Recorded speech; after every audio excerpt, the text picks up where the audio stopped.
Hey, welcome back, everybody. It's I, Dr. Bosky, and we are looking at the Paltech Police Department police car of the future. Pretty cool. I'm excited. We're going to take a look at this in game here in a sec, too. Yeah, so off the rip, I think I like the bottom one just a little bit better. I like I think how the decals pop a little bit more, the slightly darker in the front, the accents. So I think this is the choice. I want to see these in game, which I haven't seen yet. I want to see with the orange and the blue.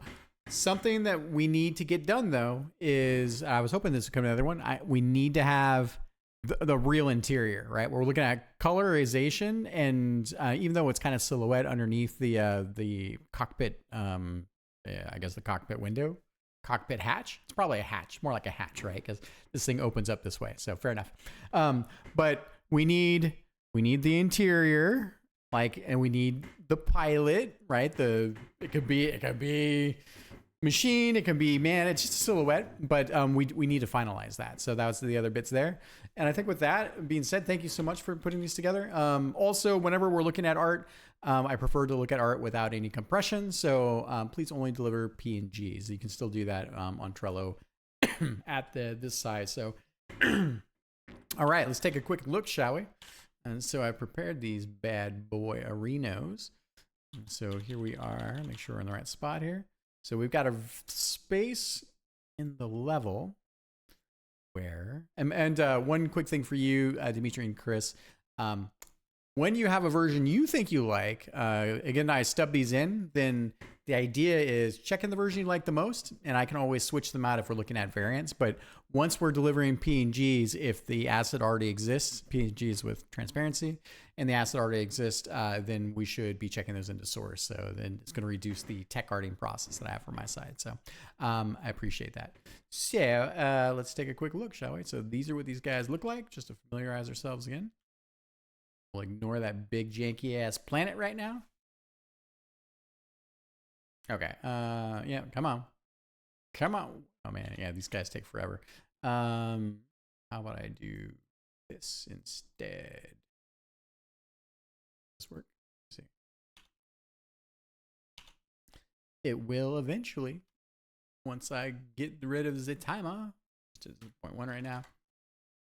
Because we have a wider camera, and where things wake up, we actually have to have time to let the camera move through the environment, and then once these guys wake up, there's a certain amount of time to then delay. It's kind of like a ballet, but to delay when they actually show up on screen. So okay, so let's take a look at this.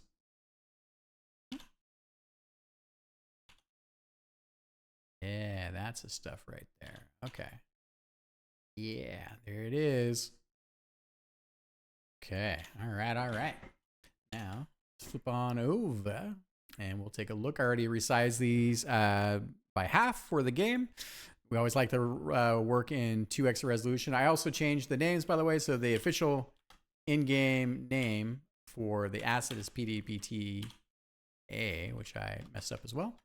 Hey, there we go. Come on.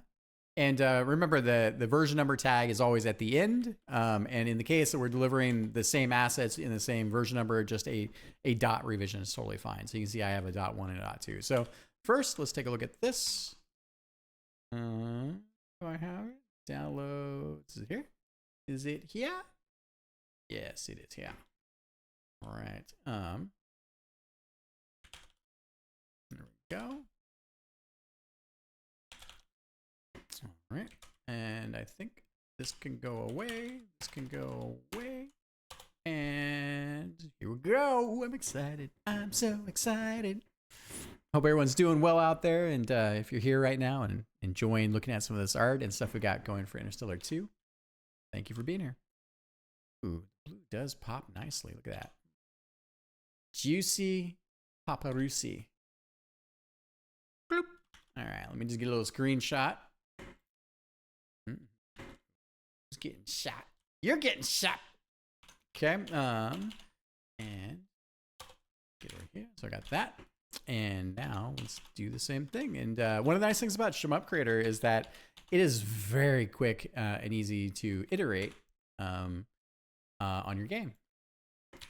Because you literally, as long as you've mocked up your assets and put them in the directory, it's this simple to do a replace. The engine is super fast about converting. Check this out. Patooch. I think. There we go. I clicked on the outside window. All right. Now let's take a look at this. Oh, yes. Oh, yes. So, I thought I was going to like the orange more than I actually do. That is really interesting. Let's move one of these guys over here. I want to take a look at these guys. In my mind, I was enjoying that they're part of the same place. Maybe it's a shade of orange. I mean, we're in this much brighter orange spectrum.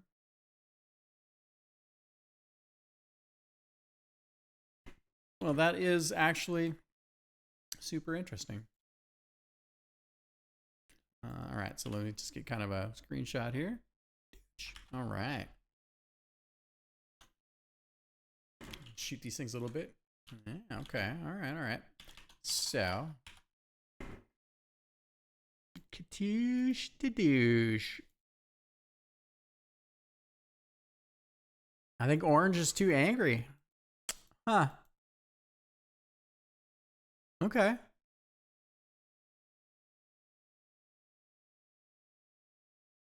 Interesting. I didn't expect that. Okay. All right. Cool. So Chris and Dimitri, then I think what we should do is we should basically take the blue, like so. Hello, blue. Whoa.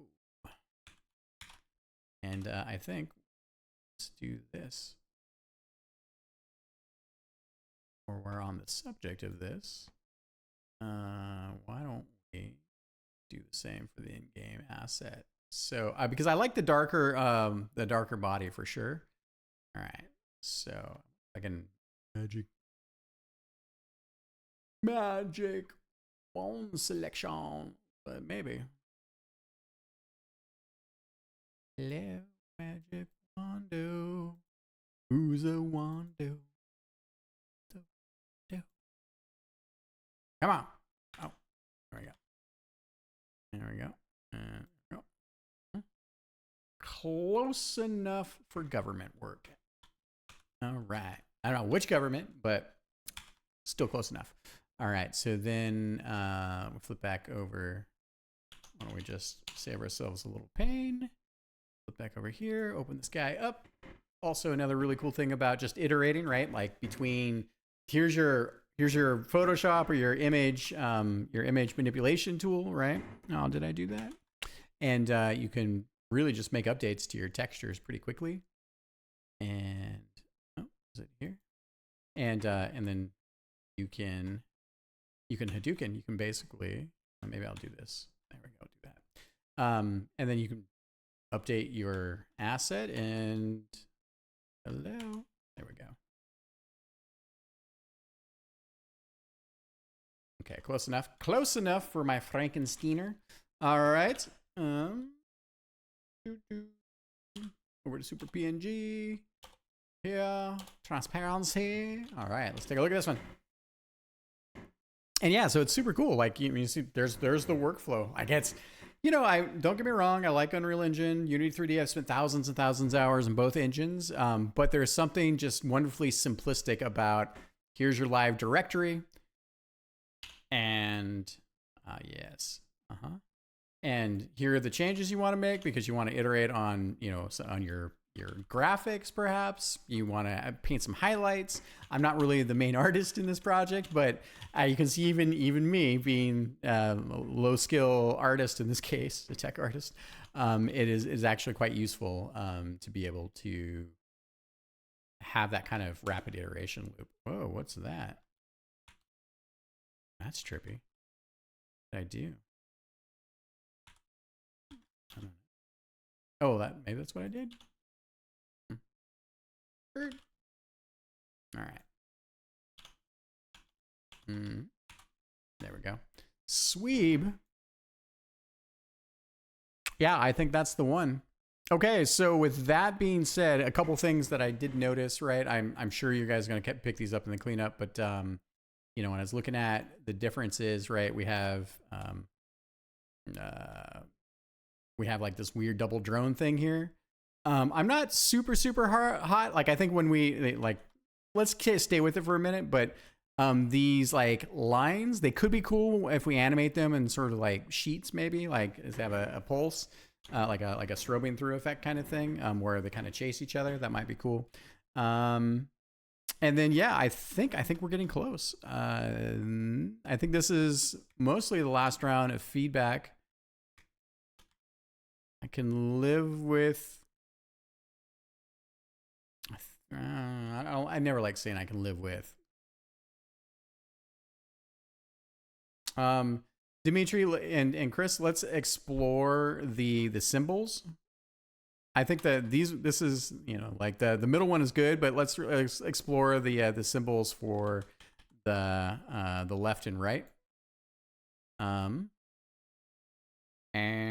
other than that, maybe it's that we have these. Maybe they just need to follow similar. That might be the thing. Maybe they need to be more in this vein. So, but yeah, I think okay. So then the next iteration, we definitely need to do the cockpit. Let's do this. Let's update our symbols here, right? This is all about just us doing color tests. I really want to finalize the fine lining and then take this color exploration and then work on final renders. I think we're close. And then I think there's probably, I think we're probably okay with this, but you know, think about if we want to, I like the shape. I like this kind of wing thing. Does it need some kind of decaling? Do we have enough decals? What's the smart, like maybe this needs to be kind of like a smart caution material, like a holographic material. You know, so you're seeing very similar themes coming out of me. You know, so I mean, when we think about stuff like this ish,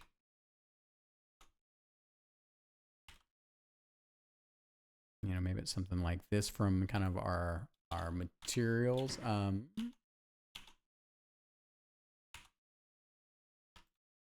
You know, maybe it's something like that, right? Like not the whole thing, just a little bit, right? So you know, we'd want to go crazy here. But maybe there's something in that space where like we can take some of that kind of decaling with just this imagery. Again, holographic materials, like, you know, so the function here would be that, you know, you get stopped by Popo in the future. They might be flying around and they need to turn on their emergency hazards or their cautionary bits where they're like, yo, you know, don't stay away, that type of thing. So, you know, just food for thought. I don't think I have to go crazy, but I think we're getting there. So it's about these kind of remaining details and putting them together. I like the drone bits, by the way. I am very excited to see whether with these drone bits that we could turn them into essentially bullets. And they might be bullets that you wind up shooting because they're kind of physical. So, but let's finish the police cruiser car first, and I'll have a think on that a bit more. Because yes, get over here. Yeah, get up on. Here, it was. Yeah. All right, cool. Yeah, because I think we could turn these into drone projectiles. They'll have the same behavior, but it might be the difference that you know, like they can be in these clouds, but so we'll want to render them from the side, right? So I like that they would be connected here. They get thrown off the back, and then we can just do like a 4-frame animation where they're, you know, like we have the. We can turn them. They're not really peacekeeper drones, but we can turn them in like maybe single fan drones. So yeah. So Dimitri, take with that what you will. But I figure we could probably do a nice little, like, just a tiny extra little touch for these guys to have custom bullets that the player runs around and shoots. Okay, that's it. I'm super excited. We're making good progress. If you've gotten this far in the video, thank you so much for hanging out with us. Thank you for being here and providing all the feedback and questions and the play tests. It's been remarkable, and you know, you don't always realize this, but we read all the comments, and sometimes comments just give us the biggest smiles in the day to keep doing the work. This work is very, it's not something we can just do in a couple hours. It's something that, we're doing, this project's going to be probably 15 months. So it's a long time to pour a lot of, our passion and our imagination into the game. And, we do it for our fans, and for ourselves. But, like if you make a game and no one plays it, what do you got? All right. Anyways, I appreciate it. Thank you so much. We'll talk to you next time.